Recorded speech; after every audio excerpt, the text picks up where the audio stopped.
The diner was quiet that Saturday afternoon, the kind of place where the sound of a coffee cup touching the saucer echoed across the room. But peace doesn't last long when cruelty walks through the door. Seated at the corner booth was a young girl named Emily. She was 14 with bright hazel eyes and a smile that carried the warmth of someone who had seen darkness but still chose to shine. Emily was in a wheelchair, paralyzed from the waist down after a car accident 2 years earlier. Despite the challenges, she never let her condition rob her of her spirit. She loved coming to this diner with her mom because it felt safe, familiar home. But that afternoon, home turned into a battlefield. 3 teenagers stormed in, loud and obnoxious. They weren't there for food. They were there to cause trouble. Their eyes landed on Emily almost instantly. Whispering and laughing among themselves, they walked past her table once, then circled back. "Look at the wheels on that thing," one sneered, pointing to her chair. "Bet she races around the block," another chuckled. The third boy didn't laugh. He smirked, stepped closer, and without warning shoved Emily's wheelchair forward. She gasped as her tray of fries spilled onto her lap. The diner fell silent. Her mom froze, horrified, but before she could react, one of the boys leaned down and whispered cruelly, "You don't belong here. People like you're broken." Emily's chest tightened. She wanted to disappear, to sink into the floor where their words couldn't reach her. The laughter of the boys pierced the air, and with it, the sound of plates clattering as shocked customers tried to decide whether to intervene. But no one moved. Her mother finally rushed over, tears in her eyes, scolding the boys and trying to comfort Emily. The bullies left the diner, laughing like they had just won a game. And for Emily it felt like they had. She sat there trembling, humiliated not only by the attack but by the silence that followed it. Not one adult, not one customer had stepped forward. It felt like the whole world had turned its back. But the world has a way of correcting itself. An hour later, the diner's bell rang again. This time the sound was different. Heavy boots stepped inside, followed by the faint jingle of chains and the low growl of engines outside.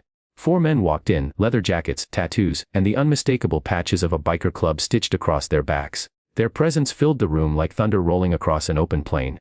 Emily froze. Everyone did. The leader, a tall man with a gray beard and eyes that carried both wisdom and warning, scanned the diner.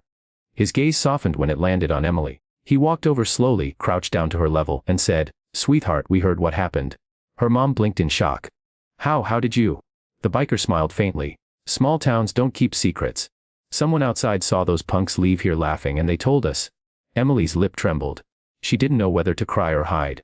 But then, the biker gently tapped her wheelchair and said, "These wheels don't make you weak. They make you strong, stronger than most people out there. And anyone who can't see that, well, they've got us to answer to." For the first time since the attack, Emily smiled. The bikers didn't just leave it at words. They stayed. They ordered food, sat near Emily's booth, and made sure every customer knew they weren't there to cause trouble. They were there to protect someone who couldn't protect herself that day. The leader even told Emily stories of his daughter, who had battled an illness but never lost her fire. "Reminds me of you," he said softly. But the real justice wasn't in the words or the stories. It came when the diner door opened again. The same 3 bullies walked back in, laughing like they owned the place. The moment they saw the leather jackets, their laughter died. One of the bikers leaned back in his chair, cracked his knuckles, and said loud enough for the whole diner to hear, well, look who crawled back." The bullies froze. The leader stood towering over them, his voice steady but powerful. "You think it's tough to pick on a young girl in a chair? Try picking on someone your own size." The diner was silent, all eyes on the boys. They stammered, their faces pale. One tried to mutter an excuse but the leader cut him off. "No excuses. You don't get to walk into a place like this and tear down someone who's already fighting battles you'll never understand." Another biker stood and pointed toward Emily. "That girl has more courage than the 3 of you combined." The boys couldn't even look at her. Under the watchful eyes of the bikers, they muttered apologies. Weak, trembling words that didn't undo the hurt but at least acknowledged it. Then the bikers made it clear, "If we ever hear about you doing this again, you'll be answering to us." The boys left, not laughing this time, but shaking. Emily felt something shift inside her. For the first time she didn't feel invisible. She didn't feel broken. She felt seen, valued, defended. As the bikers prepared to leave, the leader crouched by her chair again. "You hold that head high, sweetheart. You've got a whole army behind you, even when you don't see us." Emily whispered, "Thank you." He gave her hand a gentle squeeze. "No, thank you, for reminding us what real strength looks like." When the roar of the motorcycles faded into the distance, Emily sat quietly, tears in her eyes. But they weren't tears of shame anymore. They were tears of hope. From that day on, Emily never looked at her wheelchair the same way. It wasn't a mark of weakness. It was a symbol of survival. And whenever she rolled through town, she knew she wasn't alone.